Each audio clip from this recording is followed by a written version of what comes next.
Hey everyone, welcome to the 7th episode of the Fandom Science Podcast. Today I had my good friend and my lab mate on, Nima Dehghansai.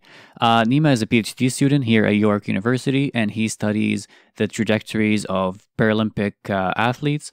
And we talked a lot about athletes with disability, about people with different impairments. And we also talked a lot about some weird topics. We talked about life in general, immigration, guilt, responsibility, a lot of weird stuff, but it was definitely one of the most fun conversations I've had on and off camera. So I hope you guys enjoy it. If you're watching this on YouTube, please give a like and subscribe to the channel. And if you're listening on SoundCloud, please subscribe to the channel as well and leave a rating if you would like. Thank you all for watching, and I hope you guys enjoy this.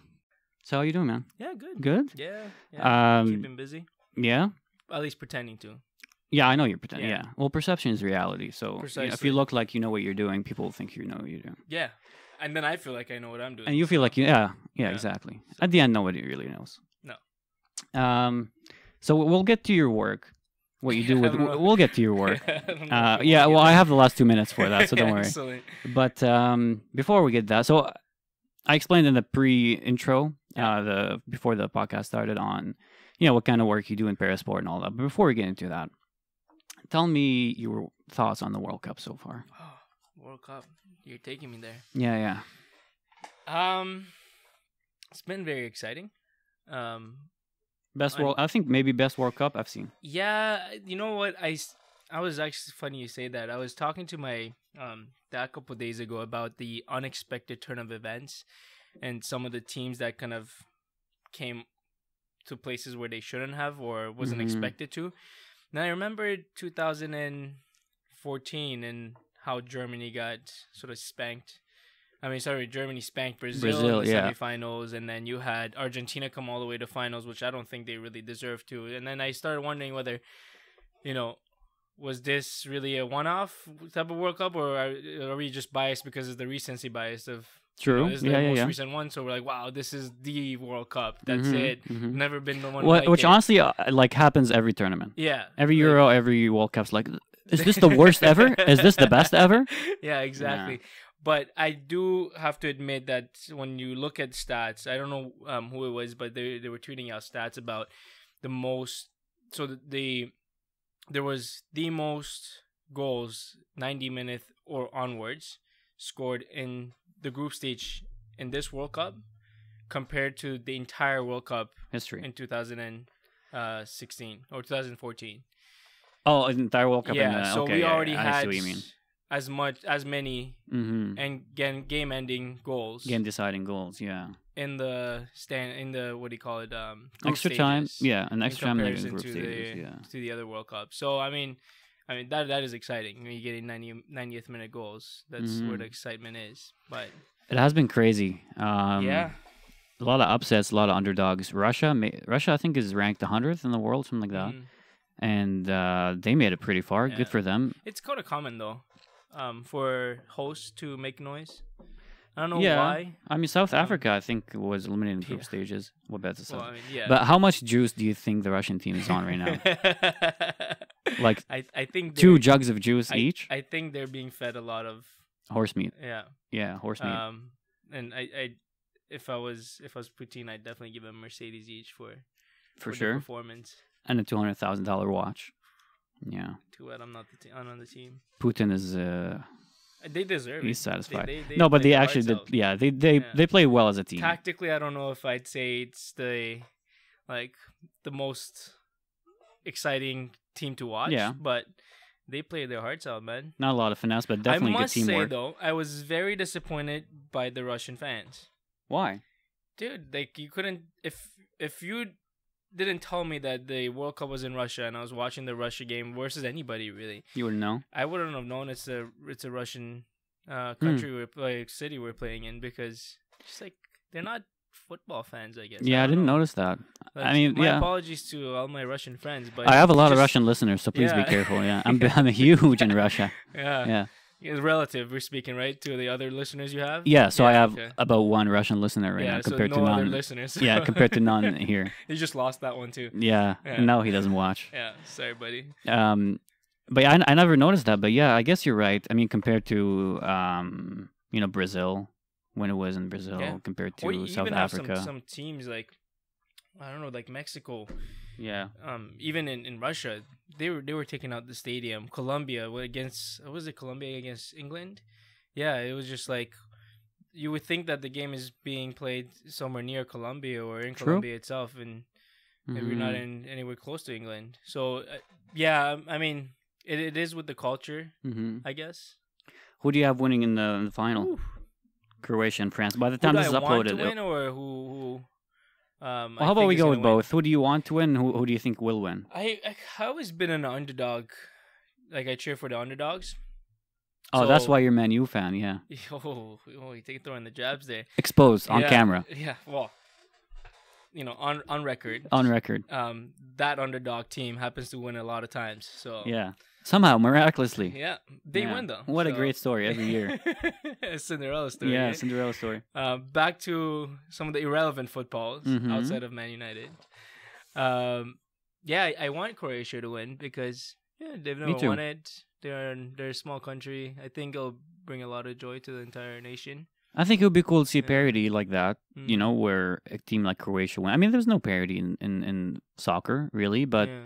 it would be cool to see them win. Yeah, but I don't know. I think they're gonna get torched from the right side. Mbappe's just gonna. Mbappe's going to do his thing. The Croatian defenders are not the fastest in the World Cup. No, and they're They- also exhausted from all those Yeah, games. that's too many extra times. Way too many extra times. Well, that's yeah. 3 games in a row. Mhm. Yeah, and I mean, Sterling showed a little bit of speed, and you already can see them struggling with his speed. Yeah. I don't know if they can keep up with Mbappe. There was no defender that could keep up with Mbappe in this entire World Cup. PSG couldn't have stamped why they paid 160 million for him last year. I think they're playing really aggressive against England, and I was surprised they didn't get a red card, like 2 yellows at least. And I think they will, and I think someone's going to get sent off in this game against That's France. a bold prediction. You gotta have balls if you're the referee to show a red Yeah. card in the World Cup finals. You If it's do. not Zinedine Zidane, you gotta have balls to Yeah. show that one. Yeah, well, we'll see. I wonder what they would have done if there was VAR during the 1990. Well, no, that was 2006. When the headbutt happened. Still a red Yeah, card. probably. Yeah. No, what would have happened Would was you pick up the lip syncing and give a red card to the defender as up for trolling? he's like, hold on, let me see what he said.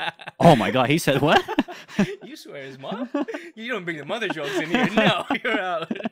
Zidane, you're fine. You're out. Bring his mom into this. You don't bring moms into football. No. But what would have happened if you had VAR in when what's his name, Thierry Henry touched the ball with his hand, and that took against Ireland, took France to the World Cup. That would have been. Yeah. Or England's goal that didn't get counted. Was it against Germany? West Yeah. Germany, I think it was at Yeah. that point. Wow, we're going way back. We're going way I back. don't even think I was born that time. I was. Yeah. I was around. Yeah. When I was your age. Yeah. When I was your age, man. You were still doing this podcast. I was tenured at that age. Yeah. Yeah. Now I was. Yeah. Things have gone downhill for you, I see. I've been around for that long, and this podcast is still. You're inviting me to your podcast. And I'm still invited, so that Yeah, tells so- you my fall from grace. Oh. Um. Let me ask you a question. Yeah. Go ahead. Well, who was your team starting World Cup? So this is a long story. Oh boy, this is Oh, a boy. podcast of its own. So in the Middle East, where I grew up, Oh boy, in Syria It's a long especially. one. Yeah, this is a long one. You're We're going going way way back. Yeah, the year was 2002. No, so in the Middle East, nobody cheers for their home country because our countries are shit. They never make it. They never And when make they it. do it, you know they're gonna disappoint. Yeah, unless like you're Egypt or Saudi Arabia or something like Or Iran, or Iran. Yeah. consistently getting kicked out in the first stages. Exactly. Yeah. So what you see happening is a lot of guys, a lot of males cheer for Brazil, Okay. and a lot of females cheer for Italy. Ah. That's like it's almost 50-50. You Or almost wanna- Germany because there's a lot of handsome men You on almost Germany. want to do a research to why Yeah. you have those tendencies. Well, it's obvious. Look at look at the German Look team. at the Italians walking Look around. at the Italians. Look at the Germans. They're like 6'4", Yeah. like cut out of So stone. Why you guys cheer for Brazil? Then? I don't know really. I don't know. Everybody loves Brazil. Like my Yeah. dad, my brother, always been Brazil fans. Right. So I was kind of like, okay, yeah, I'll take Brazil. Yeah. I don't really have like a dog in the race when it comes to international soccer. But yeah, I like Brazil. Yeah. They're a disaster. They have been the last 8 years. Honestly, I think Jeez. I think the team is good, but they're playing together I mean, if you look at them like a disaster on position by position basis, on athlete paper. per athlete basis, I don't think there is a team aside Belgium that could compete salary wise and experience wise Mm-hmm. thus far. The France team is almost up there, but I feel like the France team is just too young. English team, they've always had players in the Premier League that never live up to their hype internationally, so I don't want to bring in England into that conversation. But I feel like Brazil, like you look at it, Marcelo from the left back all the way to the front where there's Neymar and Coutinho. These guys play for not only European countries, European leagues, but teams that are dominating the European leagues. Yeah. So I don't know what's happening with them. They're sort of Jenga. I think Their style of play. there's not a lot of chemistry. There's not a lot of. I feel like this connection between like the defense, mid, and forward is not there. They definitely missed Marcelo last game. Yeah, and I blame Neymar for a lot of it too. Yeah, I think he's just been an absolute I think idiot. he deserves an Oscar. I mean, I try to reenact some of his Stuff. theatrics when I was playing myself. Yeah. Pickup games on concrete. Yeah, on concrete. Yeah. Yeah, we don't play on grass that they play, but No. it's hard. It's hard to dive like that and It is hard. do a flip and roll and while holding your Right? ankle. And That also, takes talent. yeah, and like showing emotion and Yeah. pain, and it's not easy. I think people take it for granted. I think true. he puts a lot of work into his craft and into his art he does of deserve a diving. lot of respect. Yeah. That's for sure. So tell me about how you got into Parasport. How did you Smooth get? transition I know from World Cup down to Parasport. I'm so good at segues, man. That's one of the Yeah. things I'm great at. That's an interesting one actually. What did you do your undergrad in? So my bachelor was in psychology. Really? Yeah, and I had no idea what I was gonna do in life. Yeah. I just liked human behavior. So I was like, yeah, I'll take psychology and sort of have my field open because I knew with psychology there's a lot of places you can go, but I also knew that you can't do much with just a bachelor of psychology. So I mean you can, but it's not sort of the not what you field that I wanted to do. to be. Yeah. Exactly. Yeah. So I was confused until I say it's third year until I met the infamous Joe Baker. Yeah, I've heard of him. Yeah. Yeah, I think I know who he is. Yeah. I mean, yeah, he's okay. He's a Nah. alright guy. Yeah, he's okay. No, he's okay. Yeah. Yeah. I suppose. Yeah. Yeah. Anyways, but it's my story now. Yeah. Let's not. No, have but him let me steal the tell thunder. my story. Let me tell my no, go on. Yeah, so I took his class. The topic was good. The teaching was subpar, but Could be the better. topic, yeah. I mean, I'm sure I could do it better now, but just the topic of sports psychology, physical activity, and sort of factors that influence health, kind of attracted me to this sort of research. But I still had no idea what to do. Right. So, reached out to Joe and sort of got a research position here as an undergrad student. Did a little bit of work for him, and got to know a bit more about what he does, and sort of athlete development and expertise, and athletes' trajectories, and how they get from when they're young to the higher levels of competition, and sort of understanding how complex this pathway is. This world is. Yeah, that this world as well. I don't think I was cognitively that mature yet to understand. You're still the drunk. complexes of the world. Yeah, exactly. I was still caught up in World Cups. But yeah, so it started from there, and then Joe had some research open with Mike Frogley and Canadian wheelchair basketball team, and I was introduced to Parasports from there. To be honest with you, before that, I really didn't have an Idea what you were gonna idea do. of what Paralympics was, or Right. if what Parasport was, right? Right. Just like a lot of citizens, you're not exposed to that through media. You're not exposed to these things, so it was definitely a new world for me, a new learning Experience. opportunity. And the more I got to know about it, the more I liked it. Working with Mike and working with the basketball team, I didn't really work a lot of hands-on, but we did a lot of research with their athletes. So from there, it was just a segue to my master's and working with them. we did. So we looked at the athletes' training histories, their developmental trajectory. So what kind of milestones they've hit in their careers and how they've progressed through their life to get to where they are. And then from there, it was just a lot of questions of, well, what kind of challenges do these athletes face? Right. And how many various ways do they negotiate into expertise?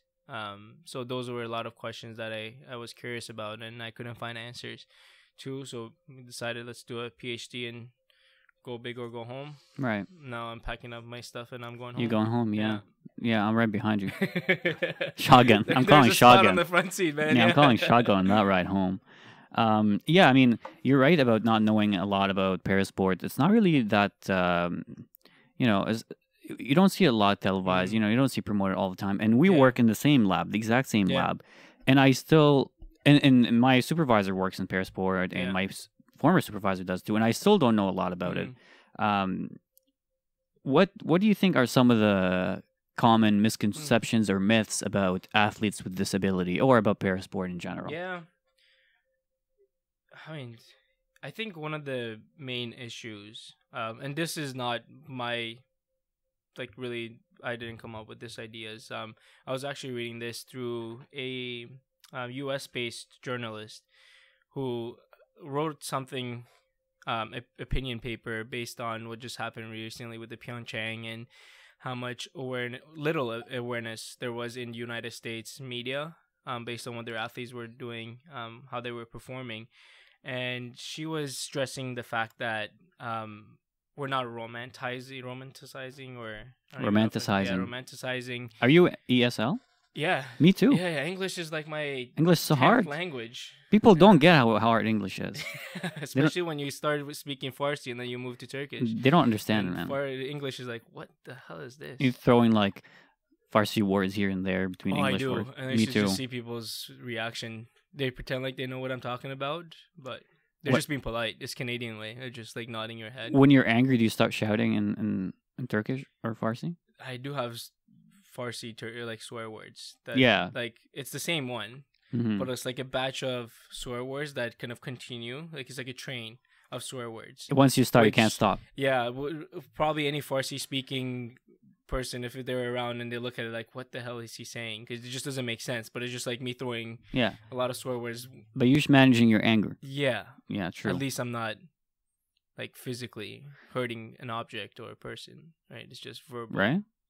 I don't know if verbal hurts as much as physical. I mean, words that's hurt. a deep. That's a words hurt, man. Open. Yeah, words hurt. Yeah. But I'm not throwing them at somebody. It's more towards myself. More towards yourself. Yeah. And you can handle it. Yeah, most days. You can take it most days. Yeah. I interrupted you. Sorry. Go on. Do you remember what you're talking? I have no idea. Oh, we're talking about the lack of awareness. Yeah. So she was saying that we're not. I guess the media looks for something to sell, and something that kind of brings ratings. Attentions. Yeah. And she was saying that we haven't made parasport sexy enough, and kind of this stuck with me because the word she was using, like sexy enough, and I'm like, like, what is there sexy about NBA that we're sort of pushing, right? If you want to talk about impressive, I think it's or something that's entertaining. So I watched, and the other argument was that we don't understand the rules or the classifications of different impairments in sort of each race, right? Okay. So we don't know how people are scored. Fine. And then I thought about that deeply, and I had a chat with a few colleagues, and I was like, well, to be honest with you, when I watch Olympics, I'm not an expert on how people perform, and when they do their synchronized, diving or some of the gymnastic stuff, I have no idea how they're getting scored. I'm just looking for someone to eat shit. Sure. Yeah. It's just like I'm looking for those spins in the air. Yeah. Right? It's like, wow, that's impressive. That's cool. Or some like the downhill skiing. When I was looking at the Pyeongchang races, it's like, oh, that's nice. The way he's doing the turns, he's going really fast. Right. That's impressive. I don't know why he got deducted 2 seconds there, but that's impressive. To me, that's overall, entertainment. So I don't know if you can differentiate between the general population's perspective of Olympics versus Paralympics. Okay. I think it's I don't know, maybe I'm biased because I'm in the field and I enjoy in the field so much that I say it's as equally entertaining, if not more. Seeing somebody with one leg ski down the hill is more impressive than somebody with two legs in a way. Right. Or, having a what do you call it, visually impaired athlete be guided down the hill with their colleague, and how the two are so in sync coming at the fast speed, to me is way more entertaining to watch than some of the other sports that are not in parasport, right? There's that added constraint that the athlete is overcoming, so it's like makes for a better story. I mean, I don't know. Like, we've had a lot of literature, and you talk to some of the athletes, they're sort of against all that whole Cinderella story. Actually, I was going to ask you about that. Yeah. Oh, I went through struggles. They don't want to be treated as athletes, but that's athlete preference, right? Even with able-bodied athletes, it's the same thing. Some people like to dramatize their experience and how they've or the struggles that they went through, or challenges that they've gone through to get to expertise, and some people don't. Right. Some people like attention. Some people don't want to be in the spotlight. Yeah, and I think it goes the same way with all the athletes. So true. Yeah. I probably would want the attention. I'd dramatize everything. You definitely, yeah. Well, I've seen you fake an injury just for attention before, yeah. I mean, you just asked me about you rolling around in a wheelchair, like, oh, look at me. I'm like, I mean, I know you can walk. Yeah. I mean, you just asked me about how I got into Parasport, and I told you a 5-minute segue into it. So yeah, and then I outdid you with a great segue of mine. Yeah, this is not about a competition, okay? No, but if it was, I'd be winning. Wow. Yeah. I got one for you. We got another hour of talk, right? We do. Got my ammos. Yeah, I want you to pop off. I want you to do all the work for me here. What's the difference between the Special Olympics and Paralympics? Yeah, so two different regulations to how you can compete. So Paralympics is specific to certain impairments, and Special Olympics is more for intellectual impairments. But there is some sports in Paralympics that you can compete if you have an intellectual impairment. Table tennis is one. Really? Yeah. So what intellectual disabilities are we talking about? Like you get scored on your IQ level. Oh. Yeah. So I would qualify. Yeah, we could definitely get you up there. It can definitely get me up there. Okay. The problem is that you don't have any sporting talents. That's true. The IQ part is not the difficult part. Just you have to carry some sporting abilities, guy. Not good enough. Yeah, not good enough. Far from it. Well, actually, Joe told me I could be a poker player, and that'd be considered an athlete. So. Well, we could try to start. But also, you got to be pretty smart to do to be good at poker. Yeah, and lucky too. And lucky too. Or at least that's what I like to put a lot of my losses on. So yeah, it's always, in my opinion, it's all luck. It's always I never win. It's always the ball or the pitch that you're playing on, or the cleats that you're wearing, or the cleats that you're wearing. Yeah. So you sent me a couple papers about the Paralympics and Parasport. I was reading them, and one of them said that the Paralympic Games in 2012 had a total audience of 3.4 billion, which absolutely floored me. Yeah. Well, I'm glad you read it because I was hoping you'd summarize them for me. Yeah, I have a seminar for you, but excellent. I mean, 3.4 billion people, that's a large audience. So what's stopping us from really like putting the... Yeah, and the London Games were sort of historic for the Paralympic movement. I think we go back and reference it frequently. Have we taken a step back since? I think we've taken half a step back in some direction. In promoting? Media recognition and things like that. Who's to blame for that, do you think, if you were to speculate? Definitely not Nima. No, definitely not you. No, it's a good question, and I think that's something that we try to address, not just through like the scientists that are doing the research, but also in with the organizations and the committees of how we can generate more awareness and how you can get more recognition. But I think one thing that London did, and this is a personal opinion, I think is just that they put a lot of effort into mainstreaming a lot of the games, and it tied it well. In the UK? Yeah.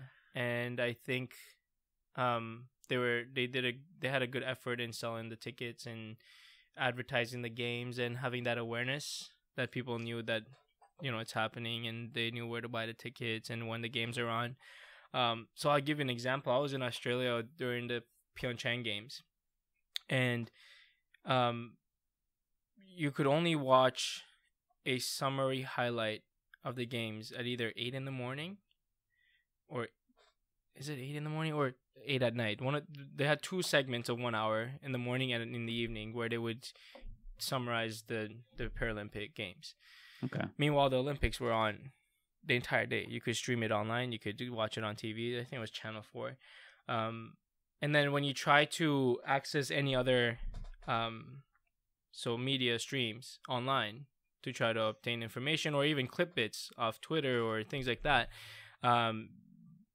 you wouldn't be able to access it because they had the Channel 4 had bought the rights for the games. So you couldn't even access the International Paralympic Committee's website to get information on the games. You had to go directly through Channel 4. So it was great movement, the fact that the Channel 4 purchased the rights for the games, because that was apparently the first step in Australia as well, I think. So it is a great step forward, but can we get more recognition? Can we get more airtime? Can we get more sort of awareness? And you talk to some people that are not even in the field, and they're like, well, yeah, we try to stream it. Like, based on the conversation we've had, they're like, oh, now I know about Parasports. I was keen to watch the Pyeongchang. I was looking forward to it. And then they don't have access to it. I mean, promotion is all about money. It's like the more money you put into it, the better promoted your product is. So, but the problem is that in Parasport, well, I guess in most sport organizations, you rely on funding from either the government or from private entities, and well, you fund your main source of, I think, if you're not a global league like the NBA or the NFL, where your brand is independently well known internationally, and you don't have like sort of a direct competition for other sports, like for any sport in countries such as gymnastics, tennis, and things like that. I think your main revenue would be relying on the income you generate through the support of your government, and secondary would be your sponsors. Yeah, it's hard to find sponsors when your athletes are not getting the media recognition, because then the sponsor don't have sort of a incentive to want to sponsor their brand, because they don't get their awareness that they want out of their brand, right? Right. It's like, why would Gillette put their name on the apparel that they wear when nobody's going to see it? Yeah. For example. Yeah. So that is a constraint for a lot of para-athletes, I think, para-sport athletes. Being able to reach out to sponsors, being able to get independent sponsors to sort of fund their training and their competition. It costs money, like to travel to different countries for worlds, and it's not just the Paralympics that these guys compete for, right? You have to win certain number of competitions and be ranked in order to qualify for the major competitions. So you travel a lot. Then you got these camps, and you got your daily training, you got your coaches, and there's so much that is going to be that's supported through your sport, right? There's so much that comes out of your own pocket. And I think one of the main challenges that our elite athletes or up and coming athletes go through is how to negotiate the costs associated with the sport. And we already know, like, being an athlete is a full-time job. The costs that come with it even makes it more expensive. So not only you have to negotiate a time to work, you have to negotiate time to train, and then you're expected to pay this amount of money as well. And then we wonder why we don't have enough athletes in the pool to select from.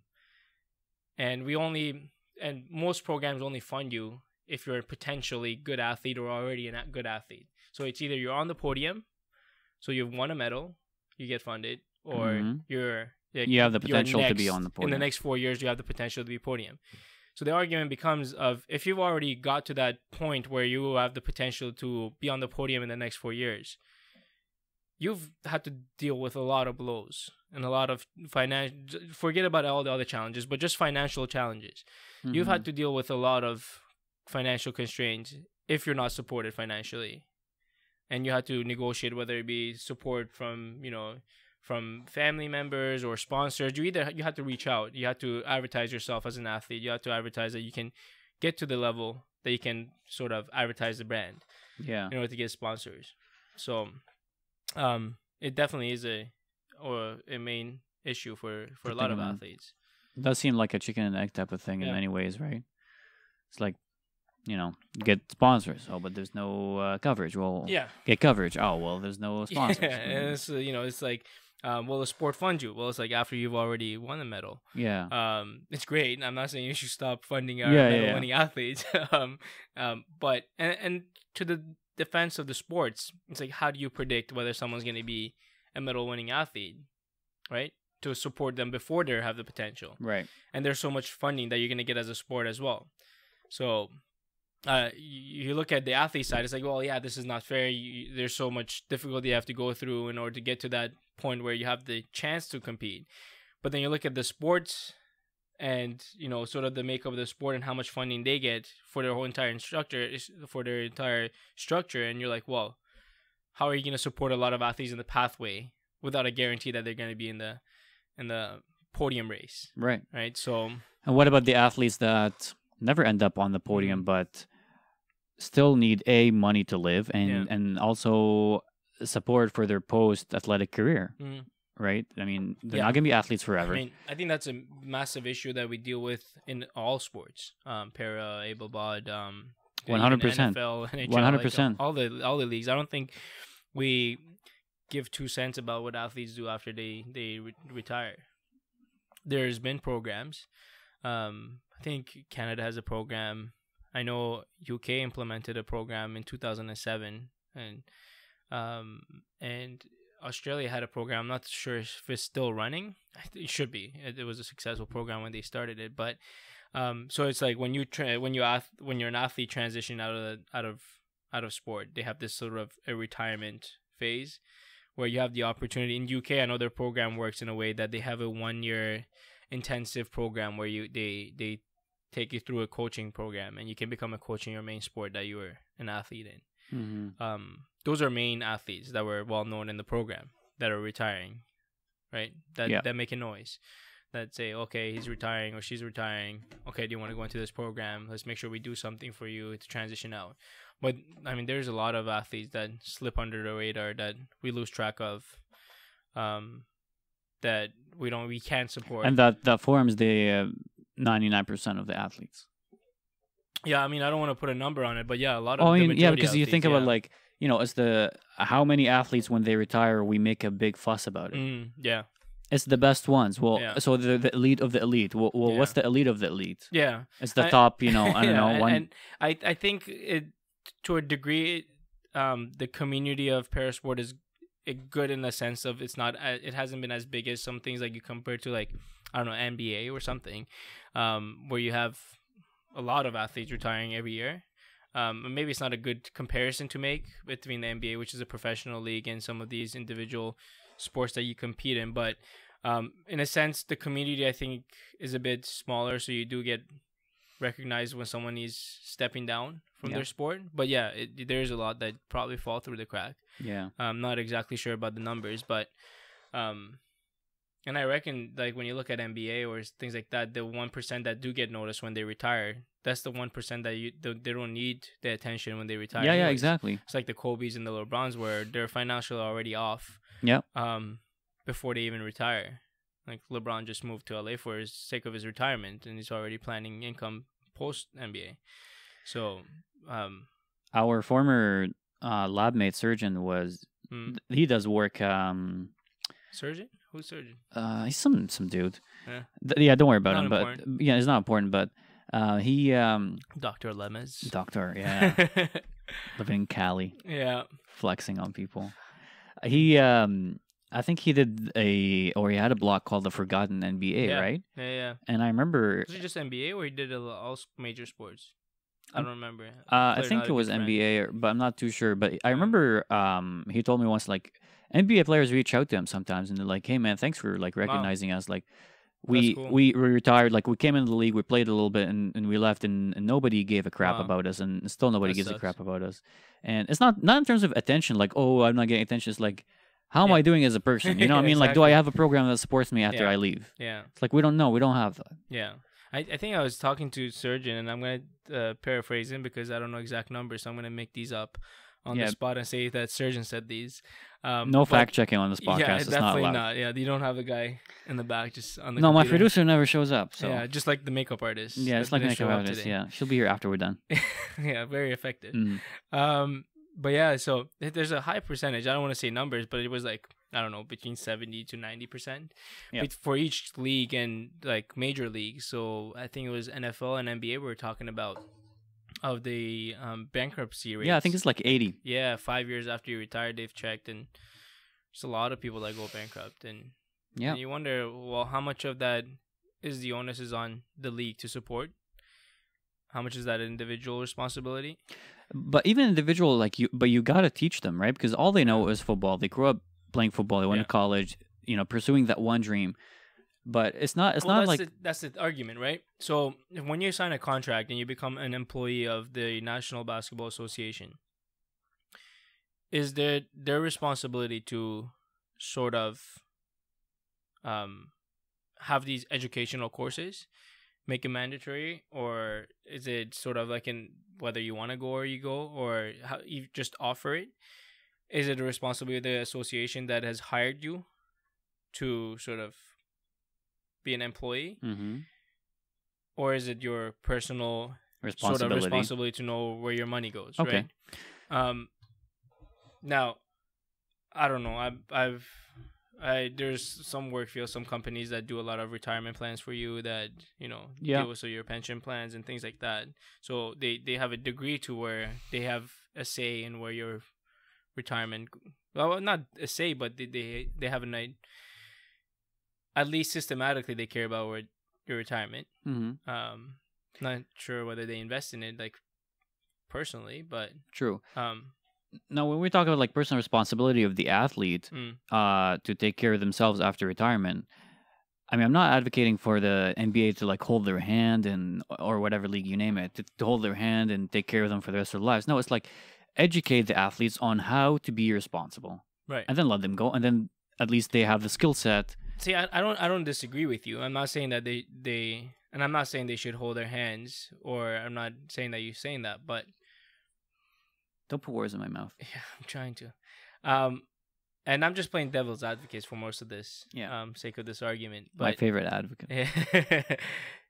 My question is it your employer's responsibility to worry about how you manage your money and your salary and what you do after you've terminated your contract? Right. Yeah, that's a good point. Do you look at York University and point fingers and say it was York's fault that I was a tenure here for 30 years and I didn't plan for retirement and I've moved out and I don't have any support? Now, I know some companies, and I'm not sure to what degree, and I could totally be wrong in this because clearly I haven't been a tenure for an organization for 30 years to know whether they support you or not. So there's people probably that are not watching this because they have better things to do. But if they were, they'd probably be screaming at the screen. They'd be like, what the hell are you talking about? There's actually, you have these courses. And you look at some companies, like massive companies like Google and Amazon, and they have these sort of programs that sort of like help programs, right? With a variety of things and how they support the culture of their employees. But those are exceptional programs. And sure, somebody as big as the NBA, you want to be an exceptional employer for your employees to work in. But I just wonder how much of it is the responsibility of, how much of that responsibility do you want to put on the shoulder of the association on money management? Right. I mean, from a moral standpoint, you could make a case that, it's the responsibility to educate because they have the resources to do so. Now, from a technical financial standpoint, it's like, am I really responsible for spending money on educating you? That's a good debate to have, right? But morally, it's like, okay, well, this person is coming into your league. He's contributing so much to your revenue, jersey sales, ticket sales, TV. Depends on the player. Right. Depends on the player, but they all form the NBA together, unless you're LeBron and you do your own thing. But somewhere these players are contributing something to your league. Yeah. Right. If you want to argue that it's a 50-50 thing between the owners and the players, Well, how about also take care of the players then? Well, doesn't the NBA have that NBA Player Association where they have that union? Yeah, they do have a union. Does the union do any sort of do they consider any interventions to support their athletes? I'm not sure, but definitely a piece of the responsibility relies on them, on the union too. I mean, you see that in MMA all the time, and that's the problem with MMA is like there's no union, right? So the athletes are just they get screwed over all the time, and especially them because they get concussions, all that, and then they retire, and it's like, well, now I'm drooling on myself, and I'm slurring out my words, and nobody's taking care of me. And because you don't have a union. Yeah, and they're contract based. Their contract's like per fight, so it's even more scary. And you can get terminated at any time. Yeah.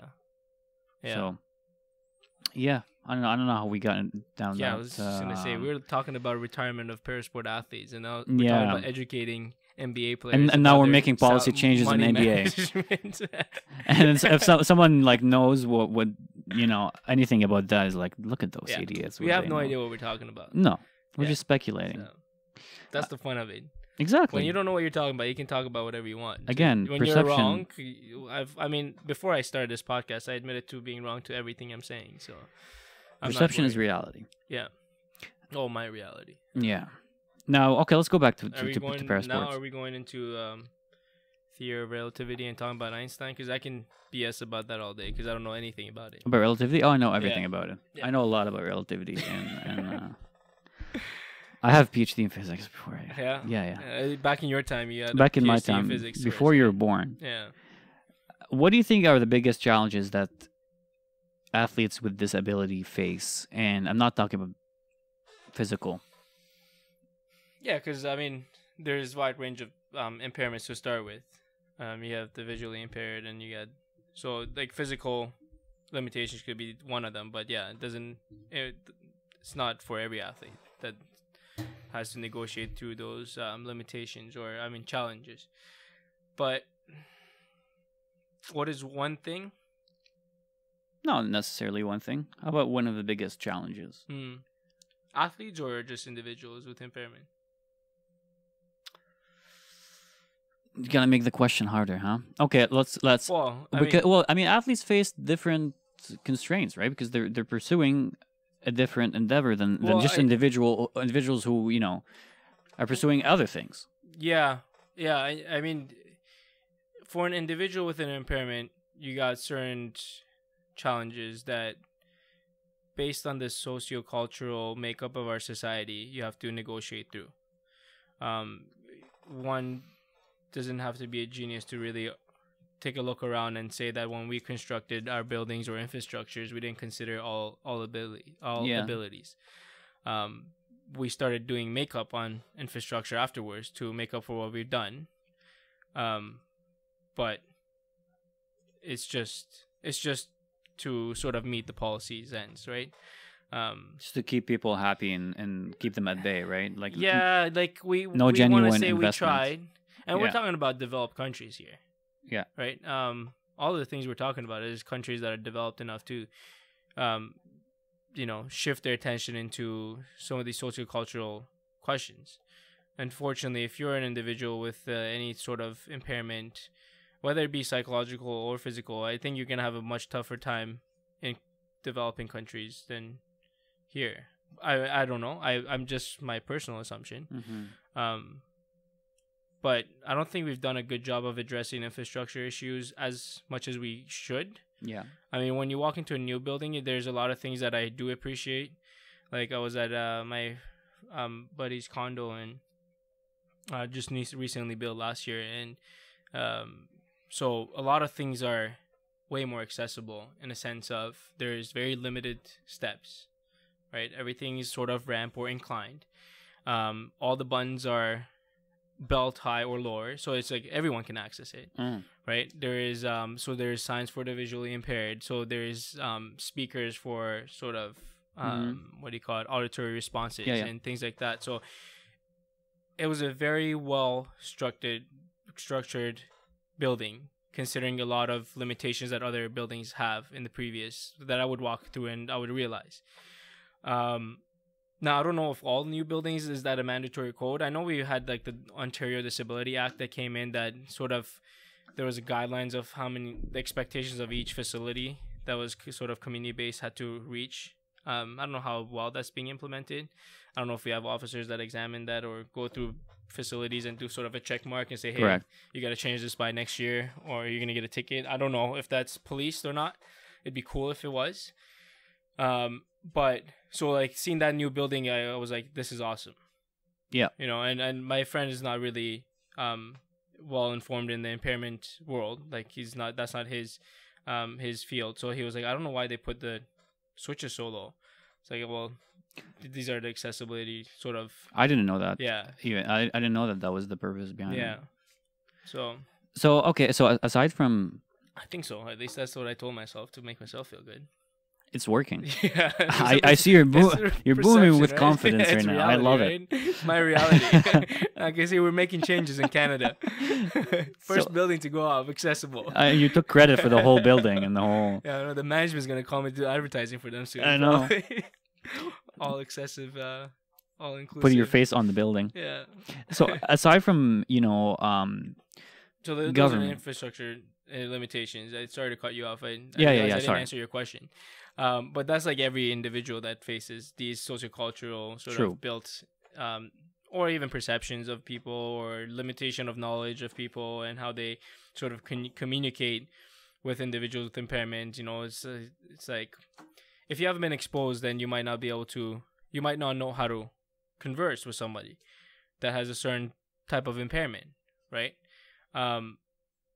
So I think those are social limitations that we can't put on the individual who has an impairment because we've constructed those limitations as a society. So it goes back to that whole constraints, or you can talk about this from Newell's model of the environment, task, and individual, and the, you know, what somebody needs to do. Is it a make-up environment, or is it the individual sort of that has to face the challenges? But from the sports perspective, based on my experience and all the all the chatting that I've done with athletes informally, I think, like, first off, a lot of athletes sort of regret not knowing about Paralympics earlier in their career.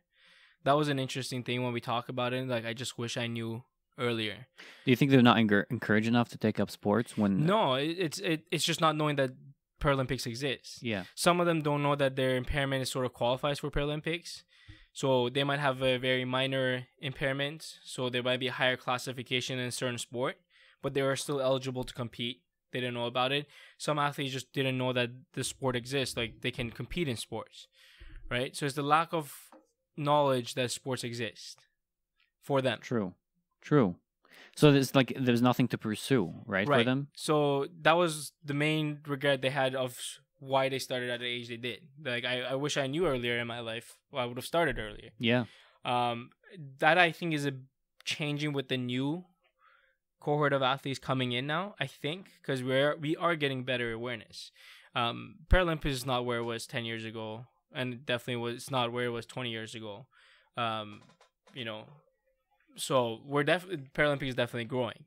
It's getting more awareness. But for the current athletes that are in the system that are successful, some that I spoke with, they said that they just wish they knew about the sport earlier. Yeah. And the majority of athletes that we chat about, I think the funding and the cost associated with competing is high for the support that you get.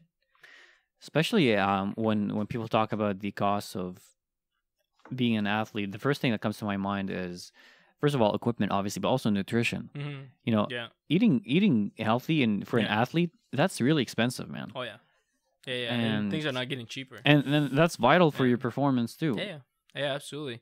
So, and you know, just look at it and get and it depends on your sport. Okay, so I'll give you an example. So you might have 2 camps a year where you have to fly down to, I don't know, if you're living Calgary, you might have to fly down to Vancouver or Toronto to meet with your team.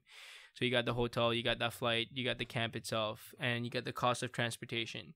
Now, depending on how well your sport is funded, if you're part of the national team, this might be covered. So these are examples that might not be applicable to every athlete or every sport. Yeah. But like, you have equipment, so you might have a daily wheelchair, but that's not the wheelchair you use to compete in wheelchair rugby, or cycling gears, you Yeah. know, boat show equipment. All these are very expensive cost, right? Especially And with the technology that goes into making the yeah, wheelchairs. So before I really like started to learn more about Parasport, I didn't really even think about like, you know, what kind of wheelchairs they yeah, use. the Is it different from complexities the that complexity of goes it? in it. And well, first of all, the wheelchairs themselves are super impressive. Yeah, Super impressive. yeah, And but you and they're like super expensive. but I guess you're thinking Yeah. that what kind of money goes into Yeah. making those and buying Yeah. them. And like, there's a lot of research that's coming out, and not a lot. There's research coming out from Australia that they're looking at, and I mean it's not just Australia, but this recent one that I read is pretty cool. They're looking at the optimal sitting position based on the performance specific to your sport. So Oh, they did a research on, and this is terrible because it's a colleague of mine that I work with, but I forgot his name. Ross will laugh at this. So it's Ross's other PhD student that just published this. is his name? What's his name? Do you never forgotten his name? That's what I'm saying. I forgot Who's his Ross? name. Ross Pinder. Oh, Ross Pinder. Ross Yeah, Pinder from Australia. Yeah. Yeah. So his student published this last year. Came out. It was work for his PhD.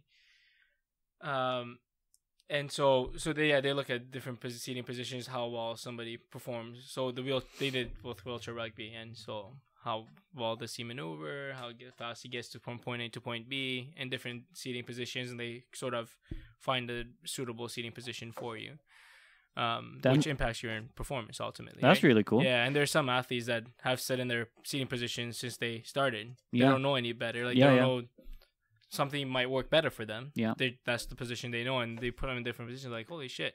It's no difference than say skating, for example. It's like the positioning of your hips and also how bent your knees are. Yeah. Whether they're too bent, whether they're not bent enough.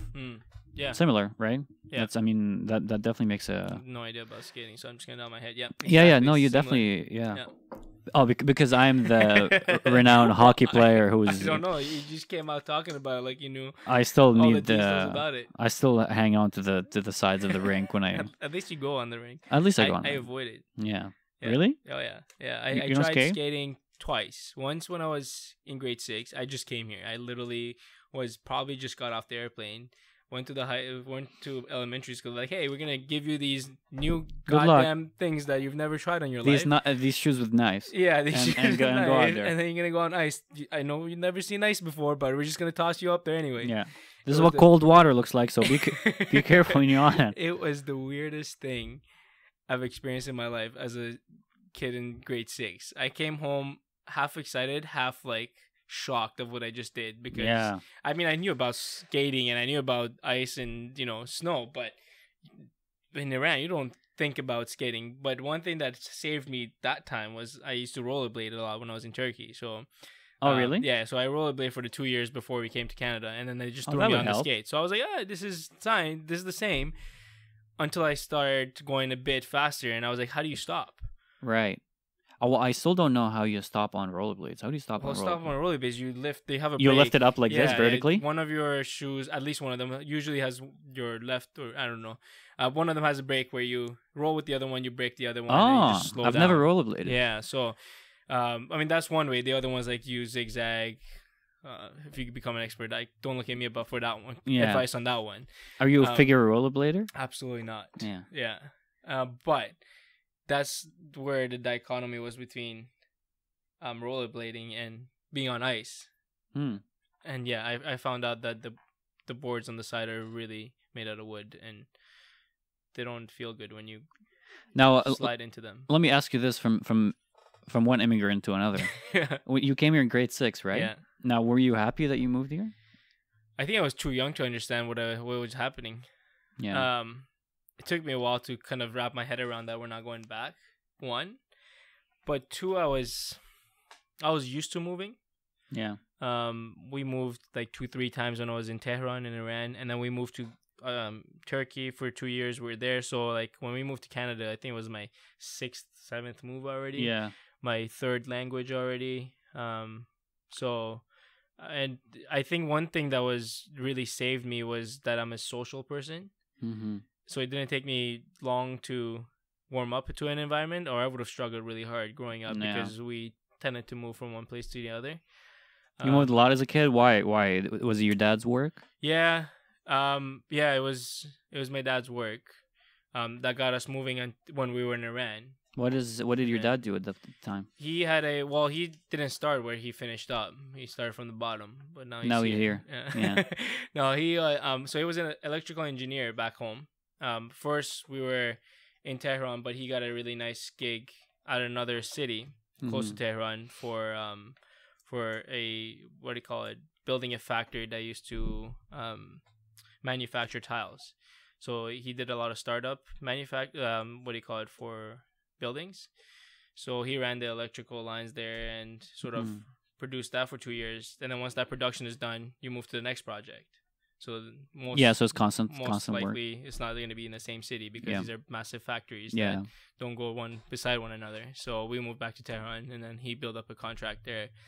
But towards the end of it, he started his own sort of private company where he didn't have to move, and he was picking out contracts more strategically. So once we were starting to settle, and then I was like, well, we're sort of like got to figure out what we want to do because of some religious reasons I couldn't stay in Iran. So it was like, well, okay. Because of religious reasons, you guys couldn't stay in Iran? Yeah, so I'm not Muslim, and my parents weren't. So if you're not Muslim, you can't go to university in Iran. But was your family Muslim and then they changed? No. They were Baha'is to start with. Baha'is? Yeah. Baha'i. So when the revolution happened in 1960 and change, was it 1970? I don't know. Yeah, it was 1970 and something. Yeah, clearly I don't know the history of my own country. When But if you say 1965, everybody will believe you. Yeah, but it can't be 1965 because my dad was in his teens when it happened, so it has to be 1970s. Yeah. So 1972. Yeah, I'm gonna go with 1972. Okay, yeah, 3. It was the summer of 1973 when the Islamic Republic took over the regime in Iran. June 12th to be exact. Yeah, I remember exactly. Yeah, you remember that one. Yeah. It was back when you were young. I was there. Exactly. I fought in that war. Yeah, you fought in that one. Eh? That's how you got to go to Syria in the first place. You were the regime that got kicked out. Huh? You were the regime that got kicked out. You were part with Shah, weren't you? I was there before Bashar al-Assad, man. So my brother and I couldn't really have a education in Iran outside of high school, and both my parents were education driven people, so that was priority for them to give us a good life. So we went to Turkey. Because my parents know Turkish as well, because they're from the north side of Iran, so they speak Azeri. So that's the second language I knew, and then so Turkish came easy for me. But in Turkey, we started applying to come to Canada instead. I see a lot of similarities between us because I was born in Libya, and I lived there until I was 6, I think, something like that. Because we traveled a lot because of my dad too. Yeah. So these dads, man. Look at those dads looking out for us and shit. So, I lived in Libya for 6-7 years and moved to Syria, where I'm originally from. We lived there for 2 or 3 years. We went to Jordan, lived there for 9 years, something like that. And then we came here. So that was my 4th country. So I feel you when you say you moved around a lot. So it was like... You moved countries. That's crazy. Yeah. I mean, I only moved 2 countries. I moved 4. Yeah. You're into moving interstates. I win. But it's a competition again, eh? But I thought we were bonding for a second. You're like, we're no, I only asked you to tell your story so that I would do you with my story. Yeah. Yeah. This is all a setup. Let me see what you got. Holy shit. This is all a setup. Terminate this podcast ASAP. But I feel you, man. But I'm surprised that you weren't like. I guess you were too young to be sad when you moved here. Well, yeah. I mean, it's weird because we talked about it with I don't know. I was talking about it with my cousin and my brother a couple of days ago about like being able to say goodbye to like to people, family, like even like pets. So we had a pet that just we had to give away my brother's dog. Oh, okay. Because he's just working out of town, and I mean it's not fair for the dog. But yeah, we started talking about like sort of those emotional connections and being able to say goodbye when you need to. I feel like that helped me with sort of dealing with that. Yeah. And like so by the time we came to Canada, it was just like I was used to making friends and then saying bye, and realizing that, oh, I'm never gonna see them again. Yeah. And back then there was like no Facebook or like things like that. Yeah. that So you it's like, keep all in right, touch, well, right? that was it. And it's like that's it. You lose someone's number, or they move from that house. You don't have their new number either. So like it's just gone. Can't ride your bike over to the house. Literally, yeah. And you don't have the technology you have now, where you make a friend in I don't know, like Tasmania, and then you move out of there. You still can keep track with them because there's Facebook. Even if they go to Egypt and you go to Canada, Facebook stays the same. Yeah. So yeah, I definitely lost a lot of friends, but kept a lot of good memories.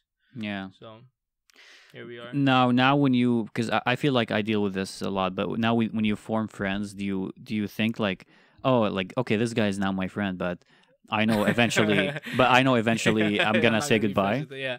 I don't know if I think about it that way. Of already thinking of saying goodbye when you meet somebody. It's like, yeah, when are you gonna leave my life? God. Yeah.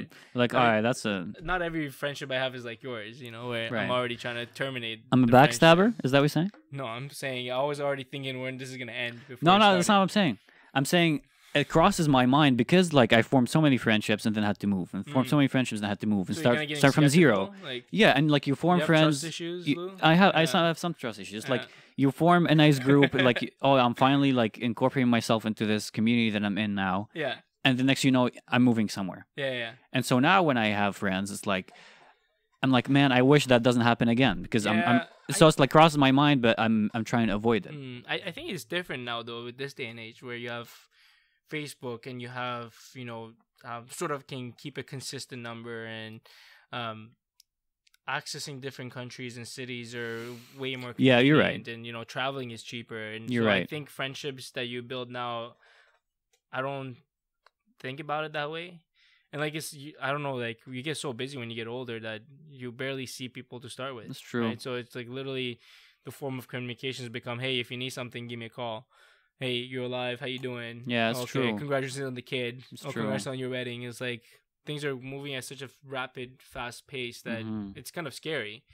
But I don't think I have the time to think, just friendship forever. Or I think I just have too much time on my hands. Yeah, I think we need to talk to Joe about this. I think I just need. Issue. Yeah, I need to get a couple other projects. This podcast is not keeping you too busy. No, clearly not. It's opening up old wounds too. That's the problem. Yeah, we need to discuss this trust issue of yours a bit further. How do you feel about this? How do you negotiate with your trust issues? I don't have trust issues. No. You're already putting yourself in denial, though. This is not going to help you. Denial is not going to help. I'm doing the opposite of what I should be doing, is like acknowledging the problem. Yeah, you need to acknowledge the problem first. Yeah. And then we can sort out a solution. I just think, like, how many people really do you have in your life that you can trust and be like, yeah, I can trust this person with a lot? One or two? I don't think I trust anybody in my life. So, let's talk about that. You're talking about my trust problem. I never said I didn't have trust issues. That's true. Yeah, you just pointed out mine. Doesn't mean you don't have them. Exactly. It takes one to know one. Yeah, that's true. Now, if you weren't doing this Parasport and you weren't doing your PhD, what do you think you would be doing? That's a good question. It's an easy one to answer. I'd probably be working with my dad. Yeah. I work with him since when I was 13. So he has a construction company. I worked with him summer times when I was in school, like not elementary school, high school and things like that. I think it was in middle school. Yeah, grade 8 or 7 or 8, I started working with him in the summer. It's just like, you want things in life, and what is the easiest way of getting it? So start working summers. Sell drugs. Oh yeah. Start working. No, that was on the side when I wasn't working with him. During the year when you're in school, it's kind of handicaps you from working construction. So you start selling drugs with the money you make off of construction. I think I just got the wrong idea there. You got to get the order right. Yeah. First, you got to build the capital, the connections with people. First you build the capital when you got the money. Right. Then you build the connections. Yeah. You're right. Drugs. You're right. Yeah, I clearly watched Scarface. Narcos. You clearly been watching too much Narcos. Yeah, too much in my time in my hands as well. But yeah, I'd probably just be taking over his country. Wow. Taking over this country, ladies and gentlemen. You're lucky I'm tied up in PhD right now. Yeah, if I wasn't doing Parasport, I would definitely be taking over this country. Do you think you would be happy? Yeah. I don't know. The question is, am I happy right now? Are you happy right now? This is becoming a therapy. First with the trust issues. I forgot to bring my box of tissues. So no, I think I'd be happy because I I'm an optimistic person. Like I enjoy looking at the positive things and the positive side of things. So I definitely be enjoying myself because I like working with my hands. That's what kind of lured me into working with him for so long. It was a bit of a bittersweet sort of goodbye when I sort of had to fully leave. I only left when I started my PhD.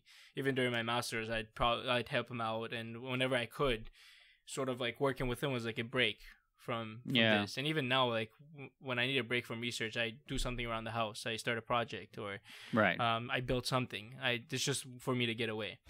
But one thing that kept me in school was those hard labor days where I'd be digging for like 6 hours. Yeah. And I looked to myself and I looked at my dad and I'd be like, do I really want to do this for the rest of my life? Right. So he's made the sacrifice. He had a degree back home, right? Now he's coming here and he's working with his hands working 12 hours just because to give me that opportunity. If you wanted this for me, I could have done this back home. I could have just continued his company there. I didn't need to, they did this so I could go to university to get an education. You didn't need to be Muslim to do anything in the workforce. You could work, right? Which is like for higher degrees, you couldn't, because the application said, "Are you Muslim?" You just had to check a box. If you weren't, sort of disqualified your application. So yeah, I'd probably be happy, but long term, I definitely don't think my physical body would appreciate the work. Yeah, because I don't have limits. Like when I start working, there's no like, oh, let me take a break, or let me take it easy, or this is bad on my back. Go all in. Yeah, unfortunately, that's the tendencies, and I think I learned that from. Now, do you think because your parents, like, because I also feel this, and I'm wondering if you do too, it's like because our parents immigrated here and they sacrificed so much. You sort of have the onus to do it. That you feel like this responsibility and almost guilt when you're not performing your best all the time? Yeah, I don't know if I feel guilty, but I know you definitely use it as a motivation. Yeah. When you just don't have the energy those days, or you just want to say, screw this. Yeah. It definitely is a motivation. Mm-hmm. Yeah, they're definitely an inspiration for me to do higher education.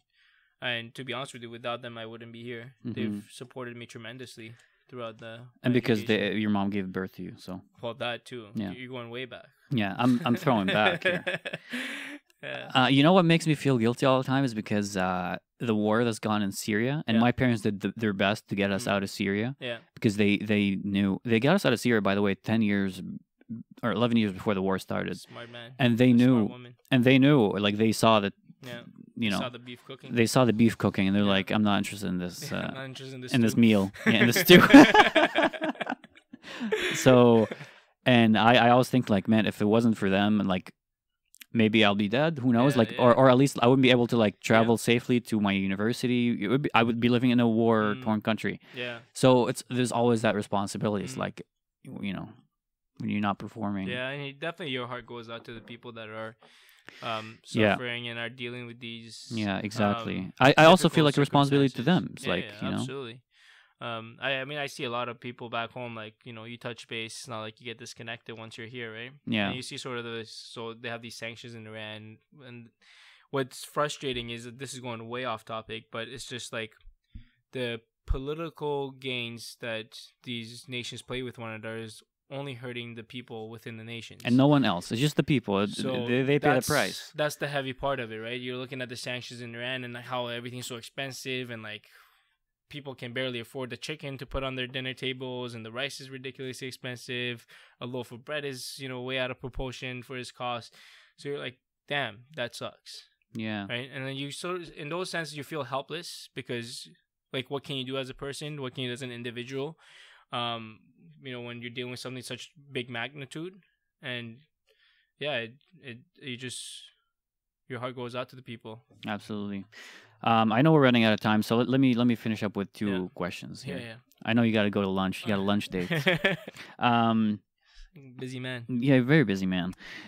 Got a better podcast to go to as well. Whose podcast are you going on? Huh? You'll find out. All right. Yeah.